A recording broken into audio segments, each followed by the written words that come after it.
This was the last play in Rich Valvish's collegiate career. While trying to block Ole Miss forward Elston Turner, he was knocked to the floor unconscious. When I hit, I was out, and the next thing I knew was I was in the ambulance going to the hospital, and I looked up and people were working on me, and that's the only thing that I could remember. He suffered a mild concussion on the plate, and doctors advised him to quit basketball for the remainder of the season. So while his teammates battled Kentucky Wednesday night, Val sat on the bench, a spectator for the first time. He will never again wear the orange and blue. However, his efforts are not forgotten. Fans remember his all-out style of play and gave him a standing ovation before last night's ball game. Even the Kentucky basketball players rose in tribute. What are you going to remember most fondly about your basketball career? Well, the biggest thing that I'm going to remember about it, at least when I look back on it 10, 15 years from now, I think that when somebody asked me what's the biggest thing you know about your career is I'm going to say that at least I always gave it 100%, and that's just the big thing that's going to be in my mind. As long as I gave 100% and that's the way I feel in my heart, I'm satisfied. The ball game could not have been closer or more frustrating for Auburn. The Tigers played near flawless basketball in the first half, hitting 50% of their shots from the field. A fast-paced offense spread the Kentucky defense, allowing Auburn inside penetration. At the other end of the court, the Tigers mainly stuck to a man-to-man defense that kept the Cats puzzled. Kentucky hit only 40% of its shots, and at one point, Joe Hall benched his starting lineup. Auburn even out-rebounded Kentucky 23-14, and the Tigers led at the half 39-30. Things started on the same note in the second period. An early scoring blitz increased the Tigers' lead to 12 with 13 minutes to play. That's when the fun stopped. Kentucky outscored Auburn 12-2 in the next 6 minutes, and the Wildcats were back in the ballgame. Darryl Lockhart had to hit this 15-footer from the baseline to tie the ballgame at 62 with 12 seconds remaining. Kentucky called timeout, trying to work the ball into big man Sam Bowie. He was covered, so Dirk Minifield threw this shot up at the buzzer. It found the cords, and Kentucky escaped with a 64-62 victory. Fred Albers, WSFA TV Sports.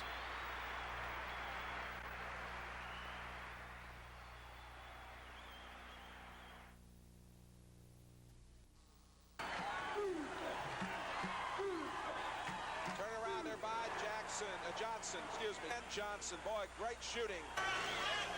Malone from 20. Ricky Brown had good rebound position. Another evening of Southeastern Conference basketball action. Phillips missing in close, put back up, tapped up and in by Phillips. 20-4, maybe have the lead all alone in the conference. And done time for Eddie Phillips. He's putting on a clinic here, isn't he? That was an unbelievable pass from mid. 41 left to play in the first half. Was ejected from this game for a flagrant foul. Despite a $66 million appropriation this fiscal year, Medicaid Administrator Hope Kern says the money will run out by mid-year. That means none of the program's services will be available. Nursing homes will have to decide between releasing Medicaid patients, absorbing the loss, or finding the money elsewhere. Hospitals will be faced with the same choices. Outpatient drug benefits will end April 1st. Inpatient coverage by mid-June, and eye care benefits for recipients 21 and older at the beginning of April. What should Medicaid recipients be prepared for? The elimination of the optional services such as pharmacy and intermediate care, April 1. And the elimination of mandated services in June, or certainly no later than the 1st of July, unless the legislature of Alabama can find the resources necessary to fund this program for the balance of the fiscal year. I hope that they will. The cutbacks could also affect the quality of infant care in Alabama.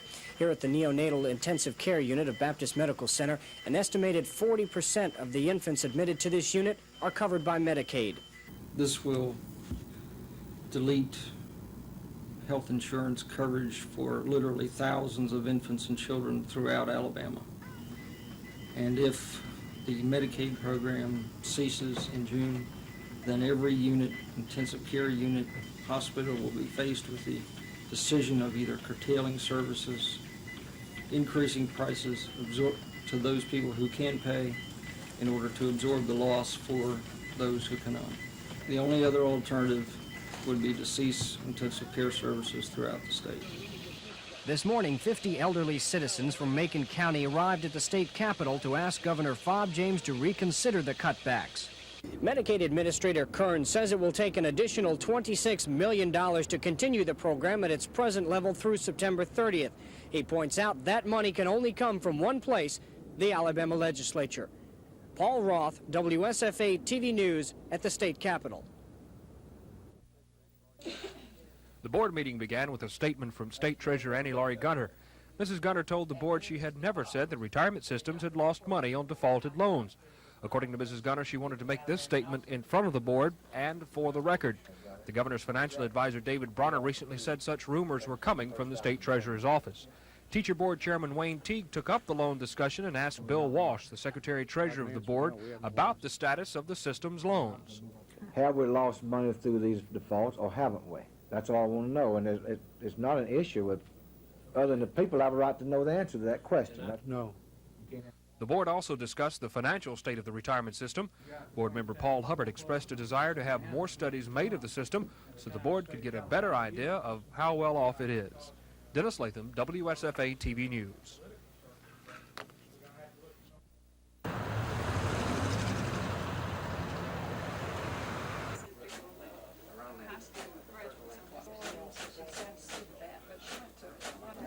I believe Governor Reagan is the man for our country, and that he'll make an outstanding president. And we count on your support and vote for Ronald Reagan in the Republican primary on March 11th. Can I ask if you're going to vote for Mr. Reagan? The March 11th primary is here during the Alabama Education Association vacation. Can I have your address, please? Are you out of town and you need an absentee ballot or anything like that? Leaderhatchee, Alabama? Oh, you'll be here. Okay, All right. that's busy here.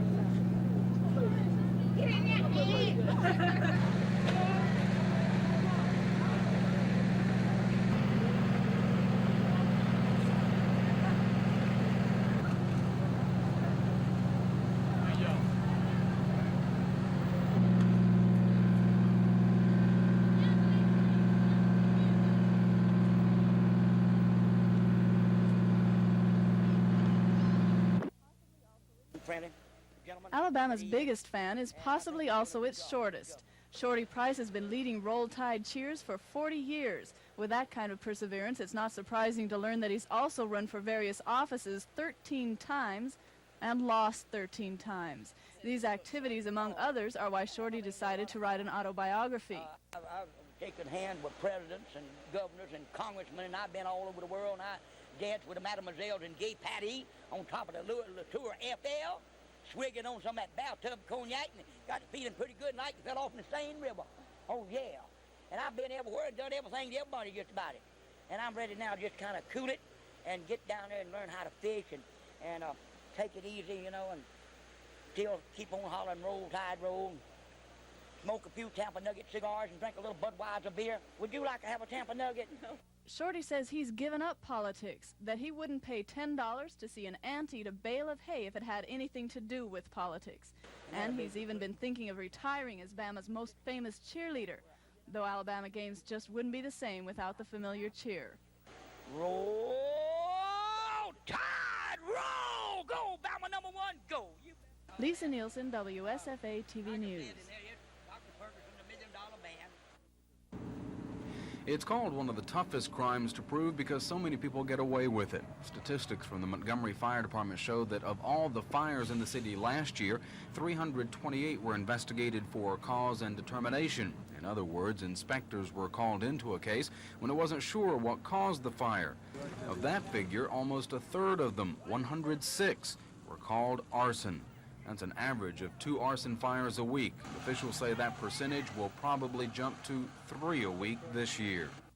This is Charles Kelly, the head of one of the few arson investigation squads in the nation, and one of the more successful. We're seeing more of it in all categories. We noticed there's been a rather large increase recently in arson to cover up burglaries. Gene Hatfield is the state fire claims inspector for Farm Bureau. His math shows an even higher arson figure. I'd say of all total fire losses, the part that you never determine the origin of the fire would be 50% or even higher. The motivation for arson falls into one of several categories. There's been traditionally the fraud, which is to defraud an insurance company through arson, revenge, pyromania, and then the spite fires. But our biggest one, and then there's been one now even, is vandalism by fire, which is no apparent motive, which is usually set by teenagers. We find that the arsonist is your everyday, fine, upstanding citizen that's gotten into some deep financial problem or either some other emotional problems that he might be involved in. While there are those arsonists who commit the crime for no apparent motive, the majority of arsonists are out to try and defraud an insurance company. And while the insurance company is the first victim, there are others like you who are suffering.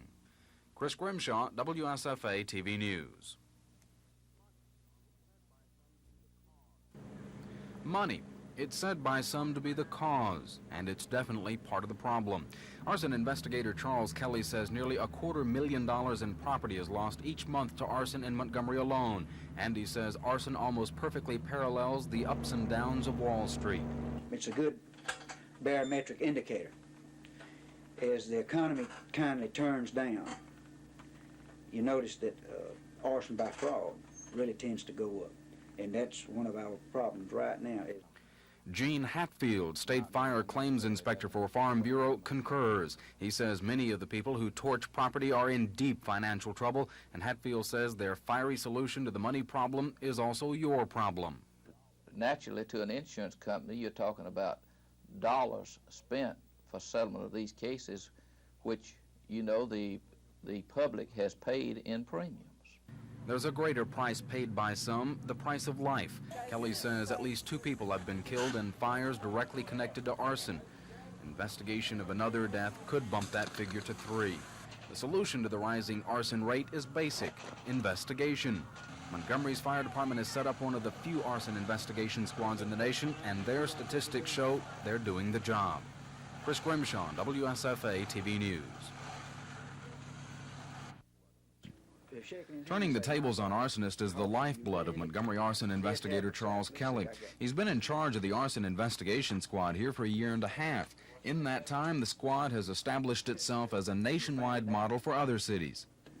As you get in and study arson, you see that much of the evidence has not gone as been previously thought, and we're doing our best to kind of turn some minds around that arson can be proven with a proper amount of investigation and a better informed public.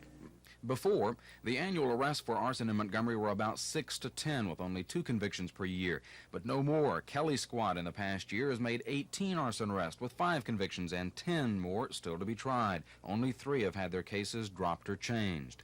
His secret of success, Kelly says it's being everywhere all the time. We have this set up to where we can give 24-hour coverage around the clock, and that's what's really helping us. Most cities, even cities with larger areas to cover, more people to look after, they don't have around-the-clock coverage. And the Montgomery squad's success hasn't gone unnoticed. The director of the National Arson Task Force, in a letter to Mayor Fulmer, characterized Montgomery's program as, quote, among the most effective that I have viewed to date. The performance of the arson squad of your city, he says, is above the national norms of effectiveness. What is this city doing that other cities aren't doing? What makes it a model squad? Well, we're getting the backing right from the top.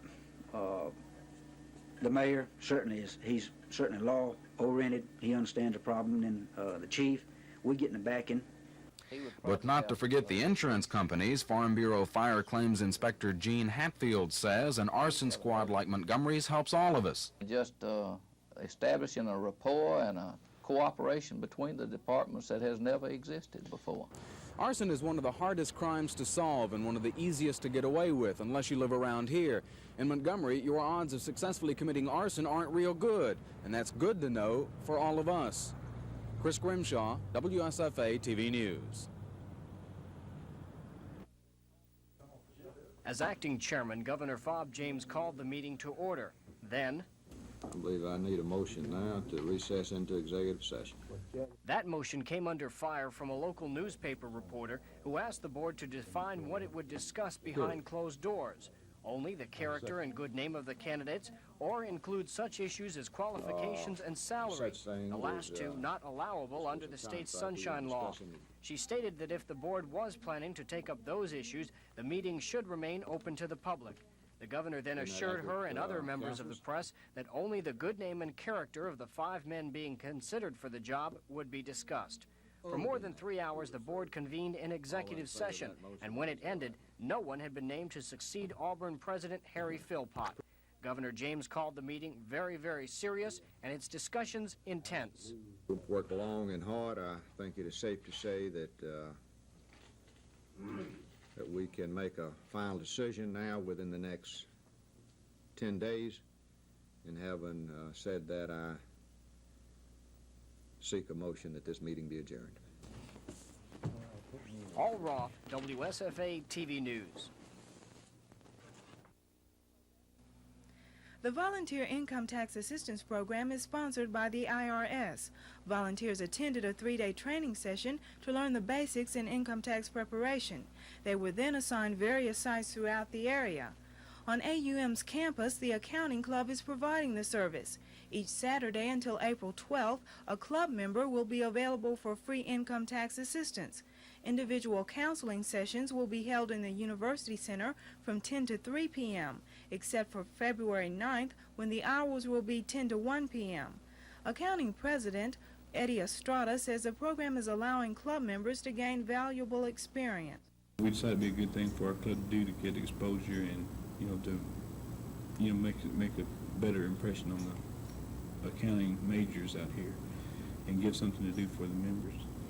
Interested persons should bring 10 W-40 forms, W-2 forms, and financial statements. Although the April 15th deadline is months away, the IRS, along with AUM accounting students, advise you to go ahead and file early.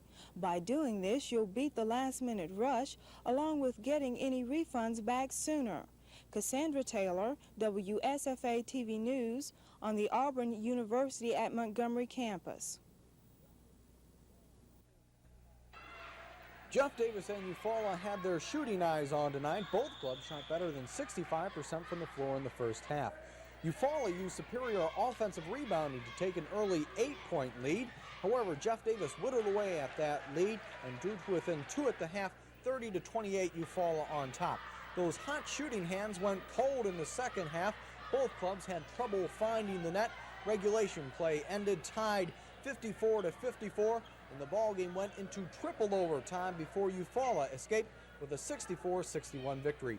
Fred Albers, WSFA TV Sports.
John Stroud is not an exceptionally tall basketball player. He stands 6'7".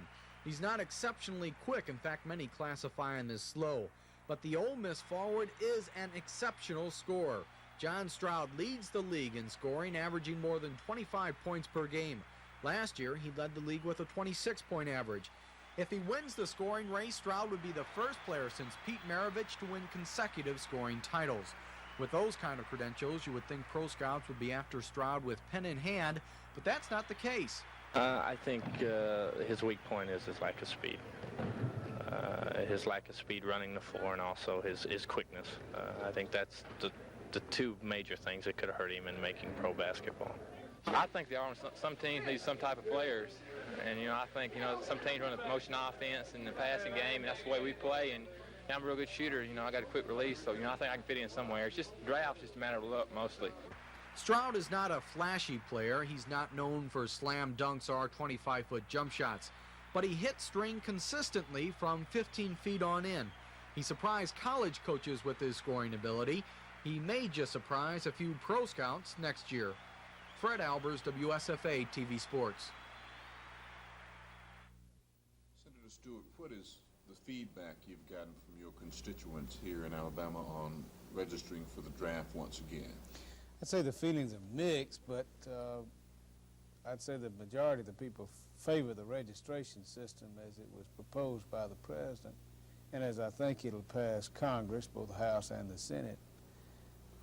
It is not the renewal, and I want to make that clear, of the peacetime draft. It is a registration system which would give our country the capability to mobilize, to locate people in the event of a national emergency.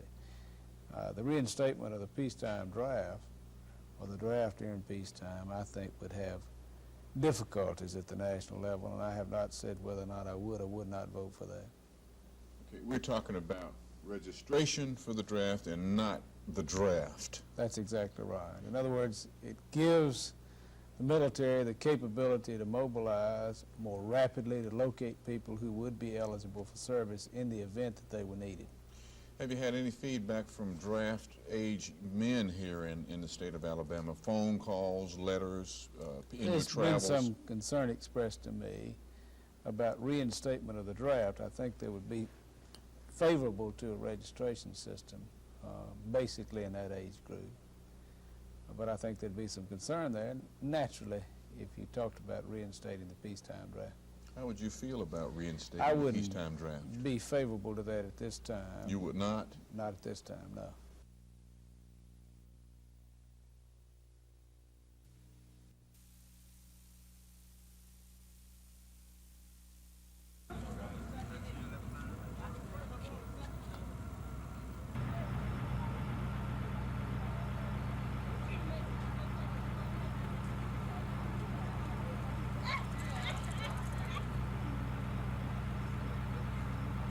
TV, what time station that is? 12. I'm on TV not. Fire officials are still fighting the blaze, which started at 6:45. Fire investigators say the fire started in the north wing of the National Screen Door Manufacturing Company warehouse. According to plant manager Earl Jennings, there was no one inside. He says the warehouse is a storage place for lumber. 6 pumper and 3 truck companies, along with 10 off-duty firemen, were called to fight the blaze. Montgomery Police Department blocked off traffic near the warehouse around the Day Street Air Base area. Fire officials had the fire partially under control when it erupted again in the middle of the warehouse. The fire eventually caused one power transformer to explode and spread to cars on the nearby railroad track. Jennings estimates the damage to be close to $250,000. Fire investigators are still investigating the cause of that blaze. Cassandra Taylor, WSFA TV News. We've got what we felt at the beginning of the year was a strong nucleus, but our new people did not come along quickly enough at the beginning of the season, and consequently we had to struggle through some games that I felt we should have won. We are now able, I feel, to do the things that we should have possibly been able to do maybe 5 or 6 games ago, because our new people are coming along, or have finally arrived.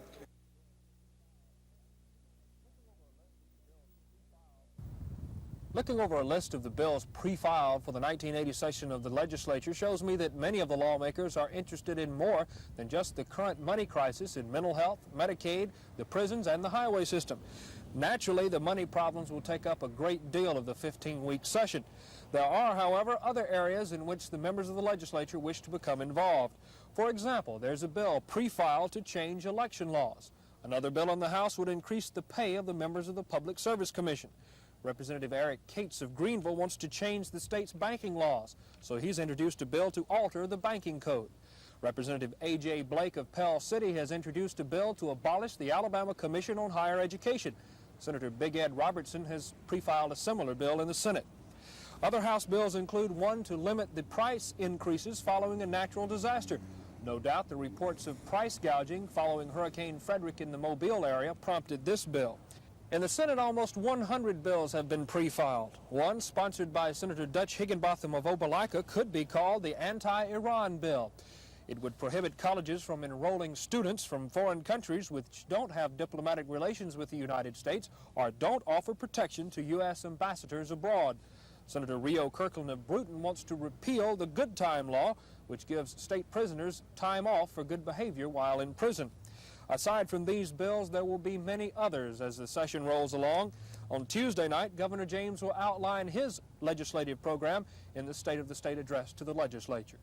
Dennis Latham, WSFA TV News at the Capitol.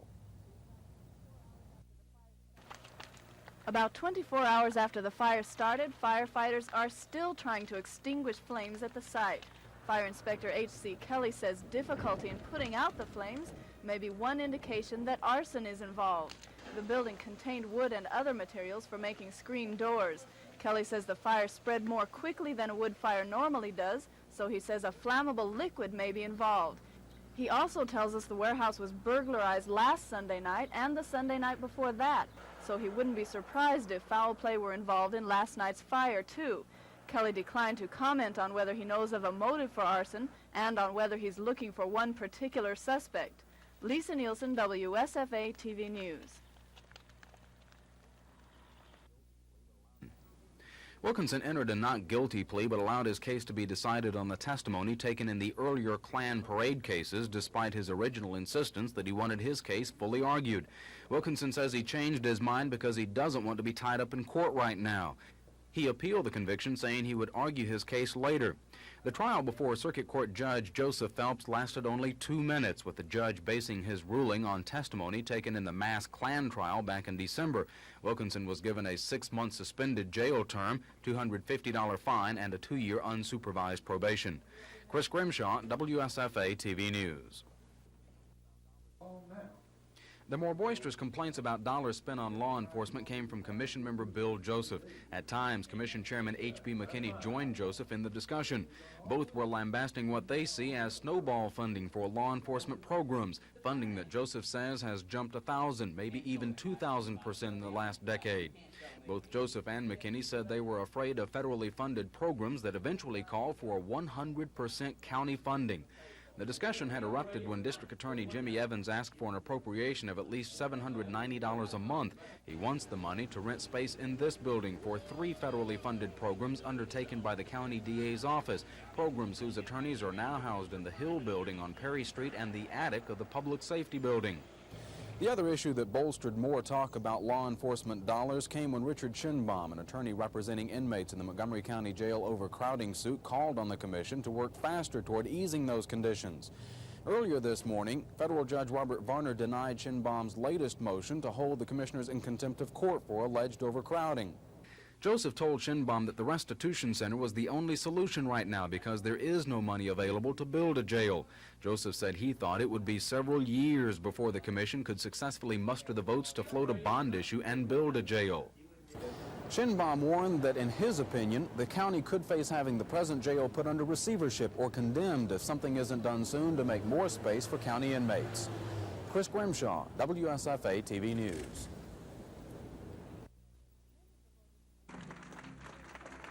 Many of the voters at the reception applauded Barbara Bush, calling her the nation's next First Lady.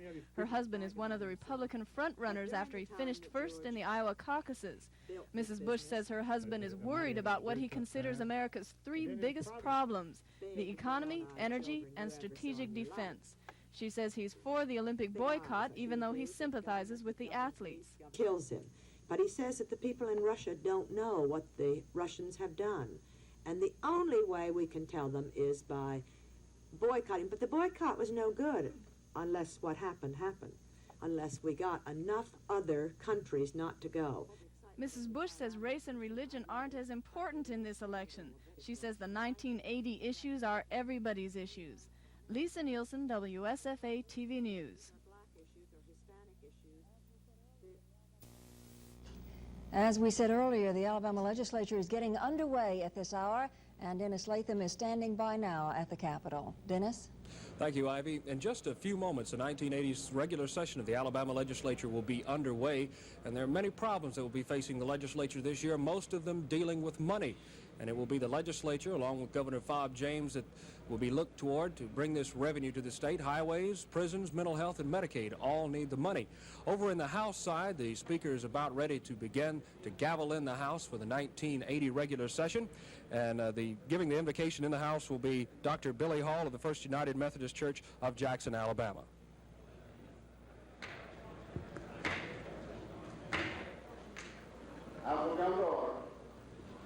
We'll be led in prayer this morning by the Reverend Billy Hall, pastor of the First Methodist Church in Jackson, Alabama. May we pray. Almighty God, our Heavenly Father, we approach thy throne of grace this morning and petition thee for thy blessings upon this, the House of Representatives of the state of Alabama. We bring them before you for your wisdom thus allowed to be for the earth.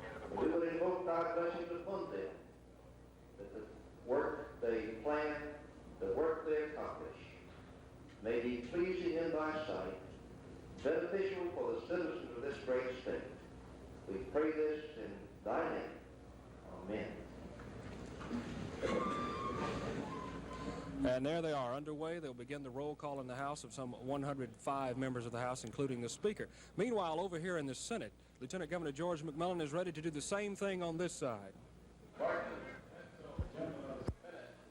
Bill, Blake, Bowles, Bowling, Grayfield, Muskie, Evans, Campbell, Brother, Carter,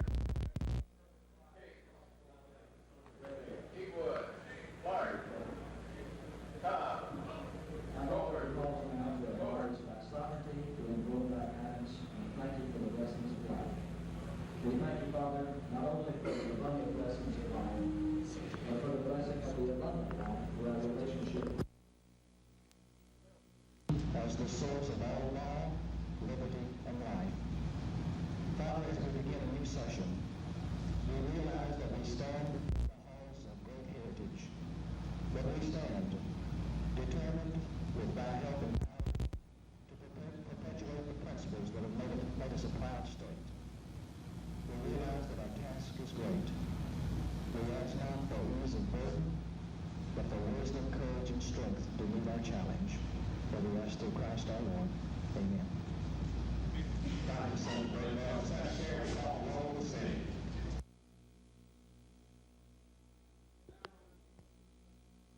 It's now underway with the 1980 regular session.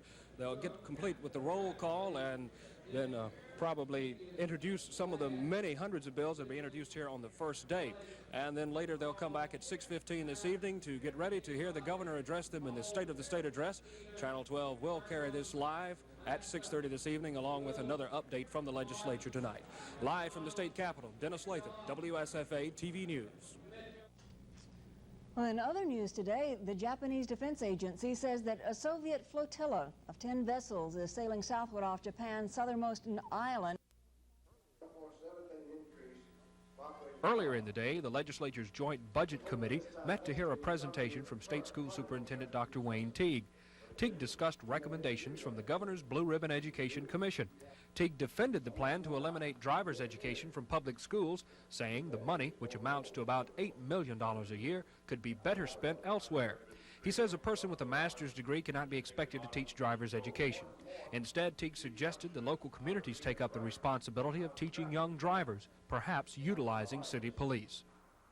Many members of the Senate showed up at the governor's mansion this morning for a briefing on the governor's State of the State address. Some who attended that meeting said the governor plans to ask for unearmarking of some taxes. Currently, about 84% of the state's taxes are earmarked for education. The governor also reportedly told the senators that he has plans to change some of the state's tax laws. Some of the first problems to be overcome by the legislature deal with money, or more exactly, a lack of money. 4 state agencies, the Highway Department, Medicaid, Mental Health, and the prison system, are in desperate need of funds just to keep operating.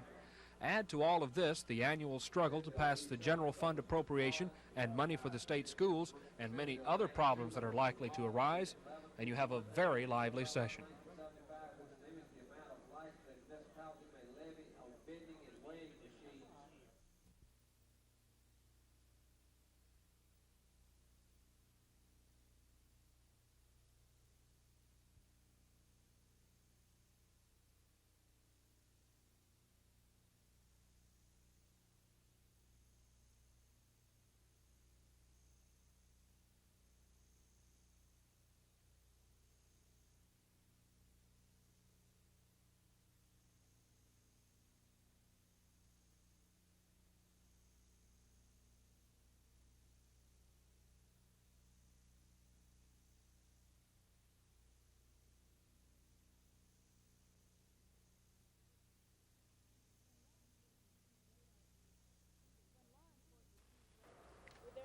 When law enforcers use radar to detect speeders, there are a number of things that can go wrong. If improperly used, the radar can pick up ghost images or record a false speed. This trooper is calibrating his radar to keep it accurate. Under new regulations, he does this at the beginning and end of every shift and every time he stops a speeder. It's all part of a certification program to make sure state troopers know the uses and limitations of radar. We expected more professionalism. That's what we're really getting at. We want our officers to be thoroughly trained in anything they do, and certainly anytime they give anybody an arrest ticket, we want to be sure in our mind, and we want the troopers to be sure in their mind that they're correct. The Department of Public Safety started the certification program after publicity in other states about radar abuses. This comprehensive training should make it difficult for motorists to challenge speeding tickets in court. Lisa Nielsen, WSFA TV News.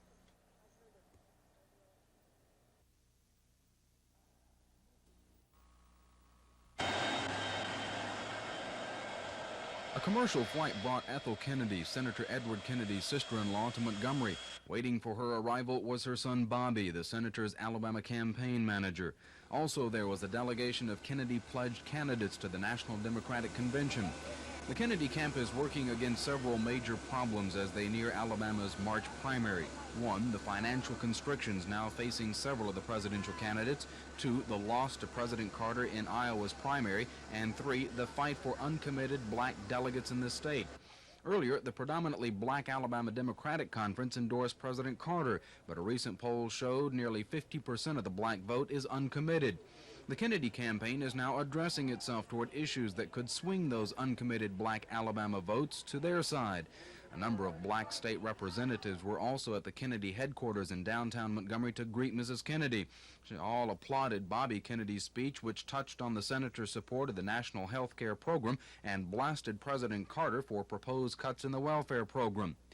The Kennedys accuse Carter of being a Republican in disguise on these issues and want him to come out in a public forum and debate them. The Kennedys say that would turn the tide of support as Carter's popularity rides high with the Iranian and Afghan issues. Young Kennedy called Iowa's loss to Carter a disappointment, but he said the campaign was trenching in with things looking good for the Maine and New Hampshire primaries.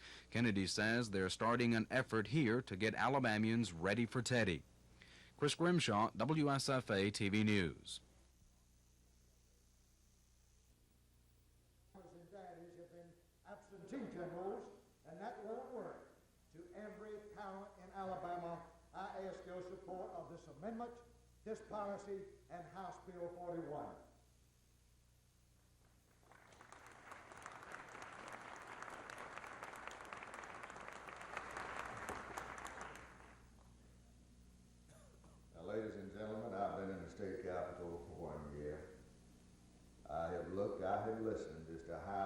tax dollars are spent. I am convinced that earmarking of all your tax dollars across the state of Alabama is a cancer that needs immediate removal. Every tax is earmarked before it ever gets to the lawmakers.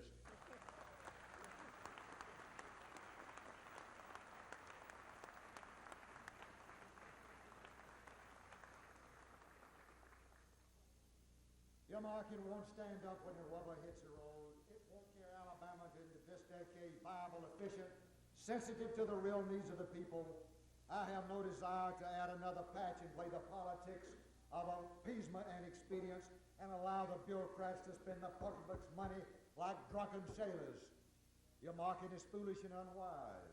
Grassroots Alabama to stand behind me on this because it is right.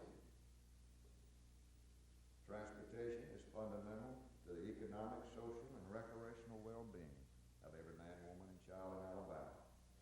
We are derelict in our duties if we allow our roads and bridges to deteriorate. Yet it is only fair that state government be efficient before we speak of new revenues. The cost of running the highway department has been cut 8.7%.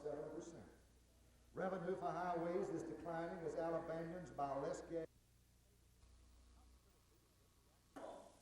House and Senate leadership reacted favorably to what Governor James had to say. House Speaker Joe McCorkadale says much of what the governor said places the responsibility with the legislature. Of course, it's in our lap. It's up to the legislature to resolve and deal with these problems. There's no escape for us, and we have to either act responsibly or either we have to procrastinate some more, and I hope that this legislature will not procrastinate any longer. Well, I thought the governor did a good job of expressing his opinion. I think he packed a lot of points into a very short time period. I think he made many very good points. I feel sure that the Alabama Senate will give very careful attention to his proposals. It is certainly premature to make any predictions with regard to what the majority opinion would be. Senator Finus St. John says the governor's plan for unearmarking is not radical, but it will be controversial. This will not be an easy question. It will be a very tough question. It will be one that will raise a lot of the ire of many different people. But the people in the Senate and the House realized when we came down here this time that this would probably be one of the toughest sessions in history, and it's turning out that way already. Representative Cecil Wyatt is not so willing to let earmarking go.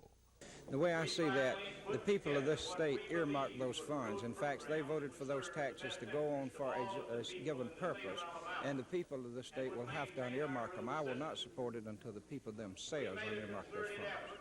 The governor called on the legislature to help him get the state in order. Within the next 15 weeks, he should be able to tell how much order has been restored. Dennis Latham, WSFA TV News at the Capitol.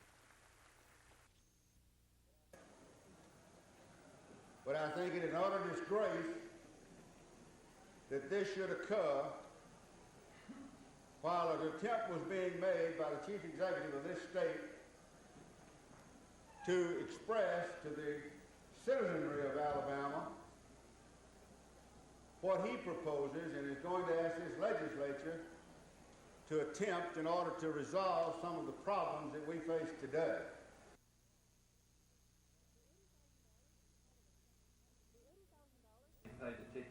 The $80,000 is part of a sum of unused or uncommitted funds scraped together to help build a playground in Chisholm.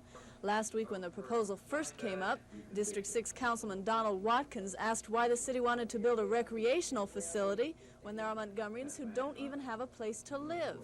The mayor replied that recreation isn't a luxury, but a necessity for citizens to get away from the stress in their lives. This week, Watkins suggested that the money be used to help house elderly persons in Greater Washington Park, Westgate, and Ridgecrest housing areas. Councilman Luther Oliver said Ridgecrest is ineligible for the HUD money. The council defeated Watkins' proposal and voted to use the money to build a recreational facility next to the Montgomery Zoo. The council voted to spend $50,000 more in uncommitted funds to install floodgates to help prevent flooding in the Newtown area of Montgomery. Lisa Nielsen, WSFA TV News.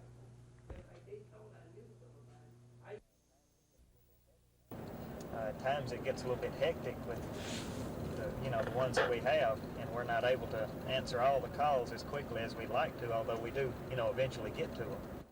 The critical manpower shortage in the ranks of the Alabama State Troopers is more significant when put into numbers.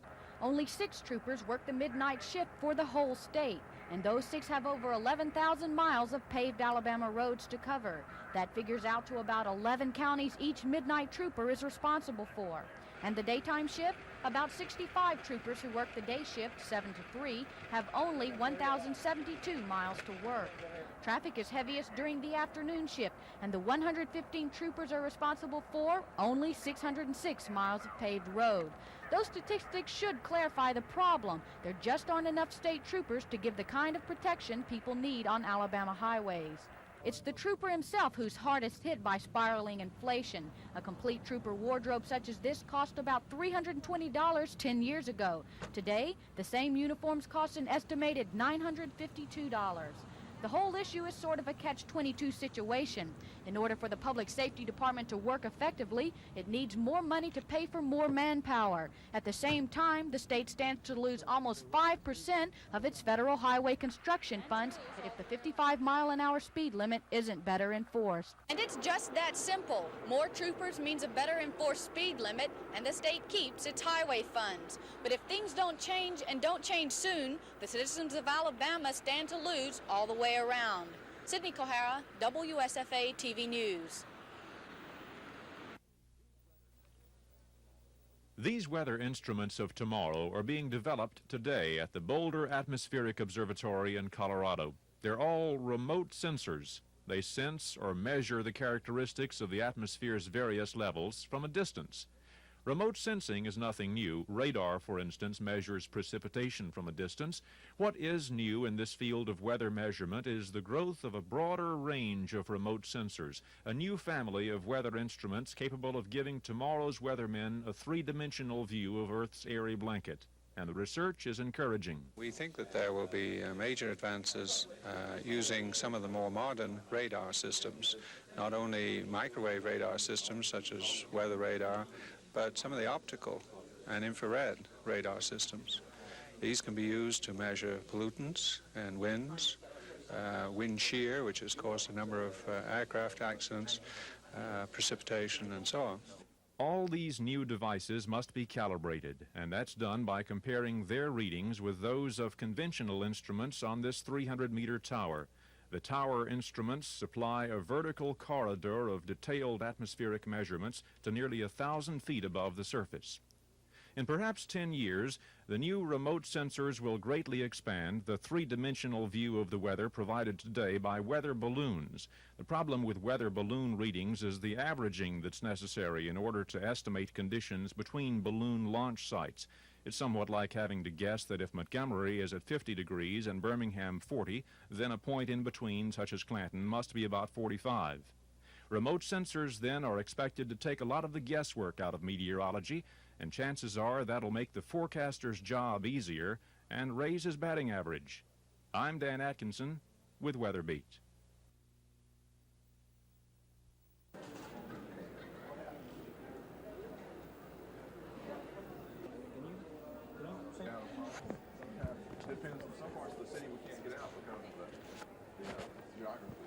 Well, we would hope that they would get some practical ideas to take back with them in their work, particularly in financial procedures and in budget management.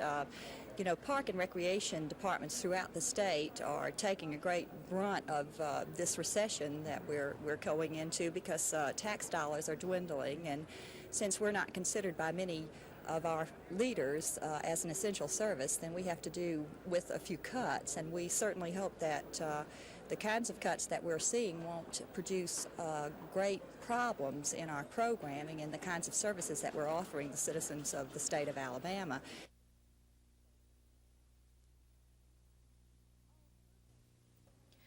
All church activities have continued in spite of the fire. Within a week after the blaze, all services were moved to new locations. The Sunday school members and 11 o'clock congregations are meeting at Dothan High School. Church officials are leasing the high school on Sundays from the local Board of Education. Other church programs are meeting at other churches throughout the city. The day after the fire, I talked with the church's minister, Dr. George Gilbert. He told me his main concern at that time was a facility to temporarily house some 200 children in the nursery school program. Now that program has been moved to Highland Park United Methodist Church. Since the church burned, the building's been emptied, the doors locked, and a fence built to prevent trespassers from entering. As of now, no settlement has been made with the insurance company, but one church official, Alan Wade, says the damage could run as much as $2 million, and it could be 18 months before the congregation can move back in. Wade says the tragedy has brought the church closer together, and says the church could come out better and stronger as a result. Cassandra Taylor, WSFA TV News in Dothan.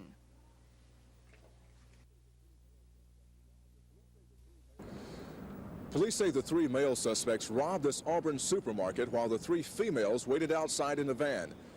They fled the scene and drove toward Opelika. Just inside the Opelika city limits, they abandoned their van after it had a flat tire and fled on foot. The 3 females and one of the males were captured later. In the meantime, the 2 remaining male suspects allegedly kidnapped 2 Opelika men and commandeered their van. That happened here at the Pineywood Trailer Park. Richard Moore and Samuel Freeman were leaving the trailer park when they and their van were taken by the suspects. Later, a state trooper stopped the van on I-85 just outside Montgomery for a traffic violation. Richard Moore was forced out of the van to talk with the trooper. While Moore sat in the patrol car, the van, with Freeman still inside, sped away. The trooper radioed for help and gave pursuit. The chase ended at this apartment complex when the van hit a parked car. The suspects fled on foot. Both were captured after a search of the complex. Samuel Freeman escaped unharmed. 5 of the 6 suspects are in the Auburn jail. The remaining female suspect is in the Opelika jail. All 6 have been charged with armed robbery. The 2 men involved in the alleged kidnapping face additional charges of kidnapping and robbery. Michael Jones, WSFA TV News, Auburn. Alabama's Medicaid program is now operating in a $75 million deficit, and it faces a couple of deadlines for survival. One is the April 1st deadline for optional services, and the second is June 1st for mandatory services. Alabama Nursing Home Association President Frank Caldwell says his organization is hoping the legislature will heed the governor's call for funding through this fiscal year. But Caldwell says the problem is much more long range. Caldwell says the best solution is more funding, despite Governor James's several recommendations on how to improve implementation of the Medicaid program in Alabama. Number 1, to permit the state of Alabama to set reasonable co-payment requirements on all Medicaid services. The only thing is that we know that this has been tried before, and it has been done. They have never come off of their federal regulations. To permit the state of Alabama to impose reasonable financial assessments on the families of recipients. There are, in some cases, families that, could possibly help supplement this program. But there is a great number of people that don't have families. And Caldwell says the governor's recommendation of changing federal regulations is a good idea, but past experience, he says, tells him that it will be a long uphill battle with the bureaucracy of the Department of Health, Education, and Welfare, a battle that could be lost. If it is, the legislature would then be faced with the choice of cutting optional services, and that would mean that 60% of the nursing home's patients, including all 18 people around me, would have to find the necessary money or go elsewhere. Chris Grimshaw, WSFA TV News.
playing better now, apparently, than they did then, getting better play out of Ethan Martin and perhaps Dwayne Scales? Oh, I think so. I think they're probably at the top of the game right now, and hopefully we've improved some.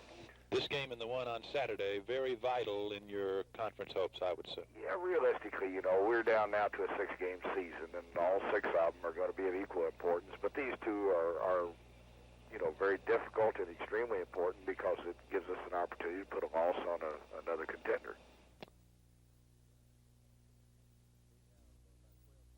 We have about 1,200 individual students entered into the meet right now with about 176 schools. So this shows you something of the number of people involved in it, and it's going to be a fantastic show, I think, and we have some great performances that we're expecting out there. Certainly people like Herman Barnes from Lee High School and others in his caliber. Who do you think will challenge Lee this year? Well, the talk among the coaches is perhaps Davidson out of Mobile, and they've talked about one of the schools from Huntsville, Grissom, and some of those, but you can't ever count Birmingham out of it, you know. Those schools out of Birmingham do real well in 4A, and certainly they're going to be out there trying to knock Lee off their pedestal, we might say. Lee has won the last 2 indoor championships and also the last 2 outdoor championships. So they're the reigning champion. I'm interested in the girls' competition. How far have they come? Well, it's fantastic. I've said this before, but the progress with the girls has really been fantastic, and they've come an awful long way. We feel like that the coaches who have been working with the girls have done a great job with them, and they've shown a lot of progress, and they show a lot of poise and display a lot of skill during their individual events in the track meet. You know, last year we started our junior high girls division of this indoor championship. So we see more and more girls entering into the program, and we think this is good. I think that the same values we always claimed accrued to the young boys by participating in athletics can also accrue to the young girls. It's very exciting, isn't it? Certainly is. It's certainly exciting to work with so many wonderful young people and so many fine, dedicated coaches. The crime rate's growing in apartment complexes, and there's some important things you need to know to protect yourself. If you're a woman living alone, for example, don't put your first name on your mailbox. Put A. Smith rather than Alice Smith. And even better, put a fictitious name along with it, like A. Smith and B. Jones. You can refuse to admit anyone unfamiliar to the apartment. And be sure to have a peephole installed in the door so you can know for sure who's there. Door-to-door salespersons and unfamiliar cars and vans nearby should be considered questionable. Last week we mentioned some very important steps for safety. The use of solid core doors, deadbolt locks, and adequate locks for windows. Locks should be changed when you move into a new apartment, and by all means, be sure to keep your doors locked. Inside your home, be sure to double secure sliding glass windows. Place links of metal rod or wooden dowels in the lower tracks to prevent the doors from being lifted out. Also, screws can be placed in the top of the track, and locks can be put on the doors themselves. Whether you live in an apartment or house, it's a good idea to identify your property by etching your driver's license number or name on all items likely to be stolen, such as television or hi-fi sets. Serial numbers and identifying marks should be recorded and kept in a safe place. Make your apartment appear to be occupied at all times. Use electric timers that make your lights go on and off at intervals. And perhaps have a radio playing while you're away. One of the very best anti-burglar precautions is to have someone or something living in the house, a house sitter or a ferocious dog. One of the biggest problems with apartment dwellers is that they tend not to want to get involved with the community or neighborhood. A good way to act for safety is to get to know your neighbors. Call a group together and call Montgomery Crime Prevention 834-7187.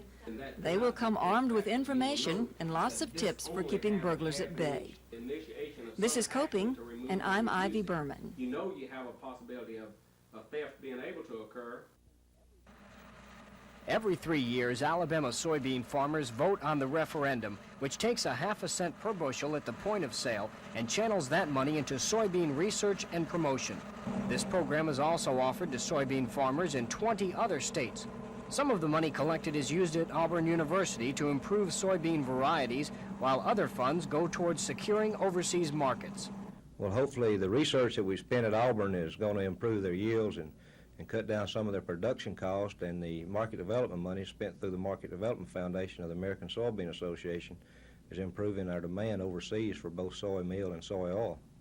Grace points out soybeans are now America's #1 export, and that with inflation and rising production costs, overseas markets could offer the average farmer a very good chance to sell his beans to people who need them.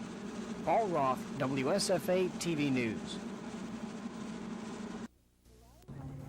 The rally was a cold and peaceful one. Most of those holding signs were from the Hillel Foundation, a Jewish student group.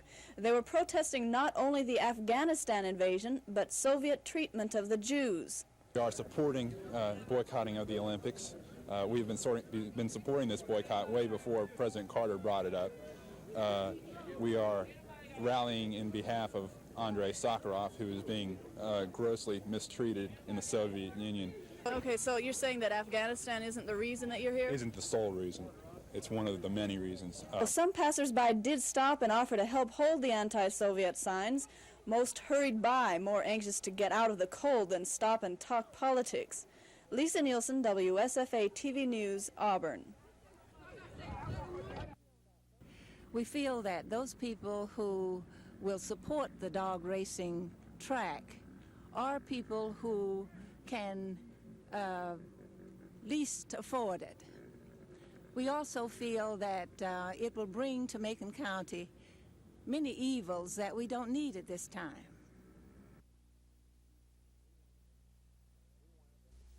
We wanted them to come and play us, and they didn't, and I thought that was good strategy on CM's part. I would have done the same thing. I would have stayed in the zone, and I would have come out of it with about a minute, and they almost got 2 turnovers, and if they'd have gotten a turnover, they would have probably been able to win it. So I think he had excellent strategy staying in it. I would have done the same thing, and I compliment Robert Scott. He had a great game. He's a great guard, and it was just a well-played college game. Very few turnovers, and it was an intelligent game by both teams, I thought. Oh, I don't even think about that. I'm thinking about Georgia Saturday night in Baton Rouge, and really I have to think who we play next, and that's not fooling. I don't know. But you just have to take one game at a time in this league, and if you don't, you're going to get your head beat in, and wow, the people in Birmingham better get ready for the SEC tournament. It's going to be brilliant.